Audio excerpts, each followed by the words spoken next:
Mae yna bobl dda iawn yn Amlwch yma. Pobl sy'n barod iawn i weithio'n galed i drio sicrhau dyfodol llewyrchus i'r dre. Dyna pam gafodd grŵp Caru Amlwch i sefydlu. Ond mae Caru Amlwch rwan wedi cael arian gan ymddiriedolaeth elusennol Ynys Môn i dalu cyflog i rywun i weithio. I weithio'n broffesiynol yn chwilio am ffyrdd o roi hwb i'r dre. Da ni fo'n llwyddiannus yn cael arian trwy ymddiriedolaeth ymddiriedolaeth Sir Fôn. A beth da ni am wneud, penodi swyddog profiadol gobeithio er mwyn tynnu pyn arian i fewn i'r ardal. A mae'n deg i ddeud bod y sir yn edrych ar hyn. Os ydy'r cynllun yma mynd i weithio, y bwriad ydy yn neud o'n bob ward fel y Seiriol, Llifon a Talabolion ac yn y blaen. Person brwdfrydig, person sydd, dwi'n siŵr sydd gyda'i yn Gymraeg, driven, achos mae'r rhestr da ni wedi greu iddyn nhw yn un reit faith.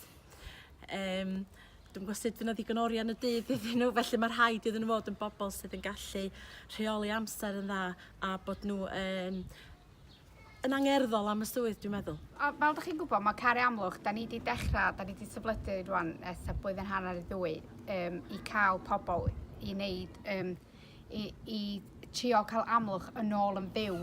So mae'n rili bwysig cael y person iawn i even cael Amlwch yn fwy fyw na beth o'n barod. Ond dwi'n meddwl da ni wedi wneud hynna dipyn bach yn barod, ond wrth cael y person iawn, fedra ni fod yn even well na beth da ni'n barod. Pa mor special di Amlwch? Special am nadych dwi wedi cael yng ngeni yma, a dyma lle dwi eisiau aros, a dyma lle dwi eisiau hogyn bach fi aros.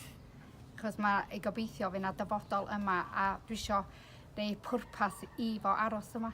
Felly, dowch o na, os da chi eisiau bod yn rhan o trio creu dyfodol mwy llewyrchus i Amlwch, triwch am un o'r swyddi. Dilynwch y link i weld ffurflen gais a manylion y swydd yn y fan honno. Maen nhw angen rhywun sy'n mynd i wneud i ora bob amser dros dyfodol Amlwch.